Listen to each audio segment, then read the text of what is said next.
Welcome, ladies and gentlemen. My name is Woody and I create videos on the internet. Today, I want to explain a little bit of the information I have learned working with the Belmar brothers.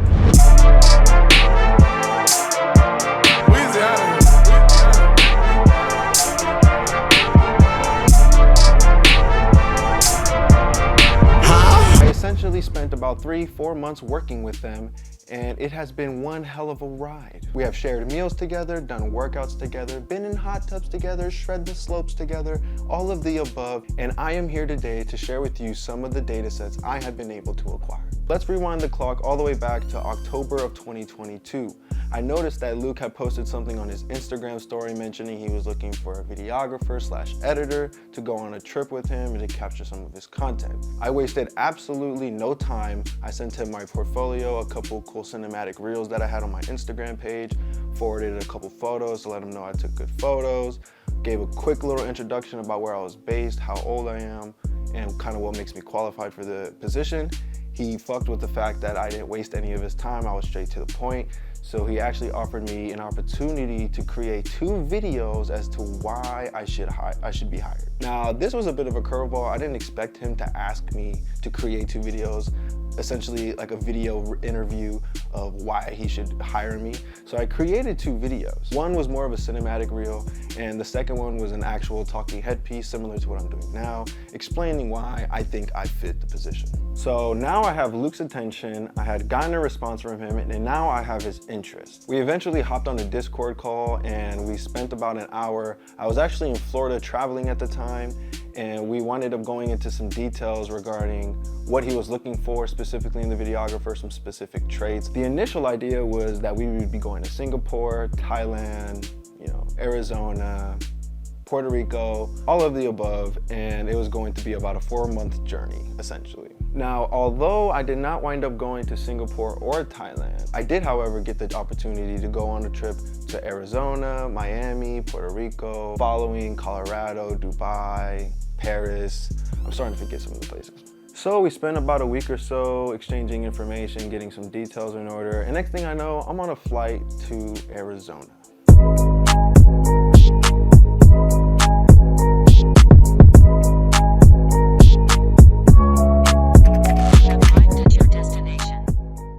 And this is where the journey begins. So one of the very first things I kind of picked up and started learning from them was data sets. Data sets are simply new information that you acquire while you're abroad, traveling, or while you're just encountering and experiencing new people and things. It is essential that you acquire and go out of your way to acquire these data sets. Data sets come in many different ways. It could be business strategies and concepts that you acknowledge and admire from different countries or different cities. It could be in the form of art and inspiration or culture or politics. You gain new understanding, and therefore with this new understanding, you have a wider field of view, a wider field of understanding and how to approach certain situations, certain circumstances in your life. Every new face you meet, every new place you go, there is information, there is new understanding and wisdom to be gained. It all comes down to your ability to be aware and to be perspicacious and to soak up that new understanding. Let these new ideas and creativity marinate in your brain and widen your field of understanding and focus. Second thing I've picked up was understanding truly the concept of money. Now, a lot of people have different definitions of what money is. Money is simply energy, an exchange of energy. And really, when you take fiat cash and you think of fiat cash, it is worthless. Cash money is worthless. It is insane to think that there is an infinite printable amount of money that the feds can just print at any time, inflate our currency, and devalue our money. So really, money is worthless. If it's sitting in a bank, if you just have cash sitting in your safe, what is it really doing? Is it gaining value or is it really losing value? The way I value money and perceive money has certainly changed. I've always had the understanding that money is an energy exchange, but when you realize that it is a one-sided energy exchange, one person, one individual is giving up their energy, their time, their focus, their years for printable currency that is made out of thin air. Meanwhile, the people at the top aren't the ones getting their hands dirty. They're the ones delegating and supervising the people below them. the brokies. And with this new understanding of what money is, you begin to have a new desire of how to acquire it. You no longer feel like there is a grind that needs to be had. And yes, you need to work hard, obviously, but you don't have to work your face off Gary Vee style in order to acquire a set amount of wealth. It is all about the strategy and approach and attack method that you use to acquire said money. Now let's talk a little bit about the importance of your health and the importance of the quality of food and water that you consume. Now, I'm personally not gonna go into all the details that go behind the tap water and spring water and fluoride this and magnesium that, hard water and all this garbage. I am not a scientist by any means, but what I am going to reiterate to you guys is the importance of your health. If you have any desire of any sort of fruitful future at all, whether monetarily or even in a memorable life circumstantial sense, you need to value your health, because what is that future without your health?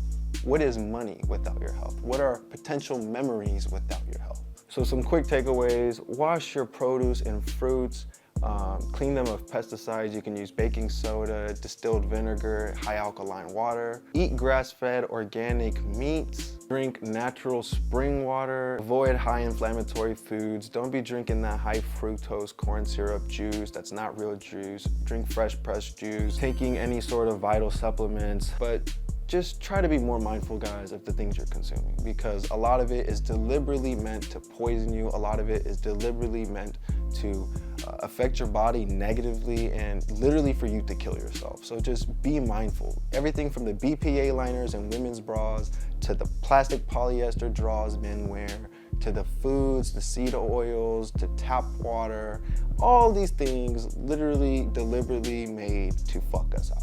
Another important role health plays in your journey is once you reach a certain threshold of money and you're in these high net worth rooms, money is no longer the driving factor. It is no longer the impressing factor. No one gives a fuck that you drove up in your G-Wagon, your Lamborghini, your Rolls Royce. Money in these physical manifestations do not impress rich people. What does impress the people in these high net worth rooms is the knowledge that you have. Luke used to say this phrase all the time: don't drive a fucking Lamborghini, be a Lamborghini. And that is something that I've resonated with very much. And he goes on to mention that when you're in these high net worth rooms, it is no longer about the money. It's no longer about it's what can you teach somebody? It's the education. What knowledge do you have? What sort of understanding? How can I live to be 100 years old? How can I become more flexible? How can I become more dangerous? What kind of things can I learn? And it's the other facets of life that you would have to develop and mature in that will really make an impression and shape the circles that you evolve into in these high net worth rooms. This also goes along with, you want to build a strong community, a strong circle. The people around you really make up your character and in the long term have an effect on you. Now, although I believe you should have high standards for the people in your circle, it is very important to not be a lone wolf. But in reality, if you want to succeed and really be able to scale, it's going to take more than one person. It's going to take more than just you. You cannot be a lone wolf, and you will not be able to do it alone. You need people around you who have the same drive and motivation and goals that you have, and you guys need to be able to work together to be able to build and establish a relationship together where you guys can both win in the future. There is a reason why wolves hunt in packs. There are no lone wolves. Now, this is something I will say. Ever since I came across the Belmar brothers, I have substantially gotten more flexible. Being around them, I got into the routine of doing what they refer to as flows. Flows are stretching routines that kind of are pretty much just off the top of the dome. And the point is to really feel out your body, get an understanding of what hurts, what feels good, what kind of things need work and stretching, and what things feel great. Ever since meeting them, I have kept up with doing flows and stretches of my own, flexibility, my mobility, and it has helped my martial arts quite a bit. So hats off to you guys for, pushing me and making me do better. But one of the most noticeable ways I've gained flexibility, and this is gonna seem super simple to most people, but I literally could not do this a year ago. That's what a full leg extension looks like. I literally could not do this a year ago. I would be like right here, right here. Okay, look at that. Look at that. Now my hip flexors needs to work. But that's because I'm an ass-kicking martial artist. So back to you. So those are some of the key takeaways I've had with the Belmar brothers. But let me give you some of my personal data sets that I've been able to unlock amidst my travels with the boys. While we were in Dubai, Luke and I were having a very interesting conversation at breakfast. And we had just realized that although Dubai is a lovely place, I absolutely love Dubai. very safe. A lot of the hype is real. You feel very safe. The wealth there is absolutely admirable and insane. Beautiful culture, beautiful people. Overall, awesome place. But you realize that all these people give up their sovereignty for all this consumerism and perceived safety. And I say perceived safety because at any time can government be tyrannical and take complete control over citizens, especially when they don't have the constitutional right to defend themselves. You can't deny that with all of those amenities, let's just say that, comes with your loss of sovereignty. We had just both come to the understanding and agreement that the US is truly the best country on earth. Now, it certainly has its flaws and there are things that we do not love about the country, but we had just come to the conclusion and appreciating of the US. And we both just shared a love for the US. And now people in the US who shit on the US have no idea what it's like to be in a third world country or to be in a place where you absolutely have no constitutional right, where you can't speak your mind freely, and there are rights that you get to enjoy here that other people do not get to enjoy. So a big lesson for me, and probably one of the biggest takeaways from this entire experience, is there is absolutely, and I cannot stress this enough, there is absolutely no difference between a wealthy/rich person and you, the viewer, and myself. There is no difference. I've come to the conclusion that the only separating factor between someone like you and I and someone who has the pockets the size of Rick Ross is the information they have and the way they implement it in their business. Knowing this gives me some sort of relief, because knowing that when I acquire the money and now I have the money, people often hit the point of what's next or what else. When really, once you have the money and you're comfortable and you can spend all of your time developing self, you begin to realize it's deeper than money. It's about your flexibility. It's about your strength. It's about the quality of your health. It's about the food you're consuming, the quality of life you're living, your daily habits, your daily thoughts, your daily actions, your relationship with God, your emotional and mental health.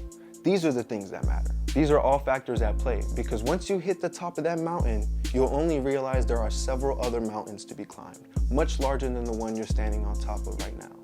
So then you begin to realize the other facets of life that perhaps you've been neglecting. And those are the variables, those are the fundamentals, those are the things you need to be focused on developing. Anyways, ladies and gentlemen, that's gonna wrap up this video. If I should make a part 2 going in a little bit more detailed about what the experience was like traveling with them the day to day, but I just wanted to make this video to share a lot of the information, the new data sets that I've been able to unlock and experience and share it with the world. If you guys want to hear anything else, drop a comment down below, hit that like and subscribe button. It's been your boy Woody, and I'm out. Bye, have a great time.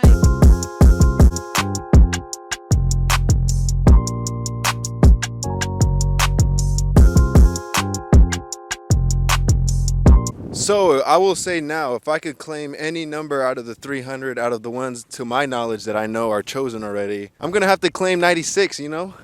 Glitch 96, baby.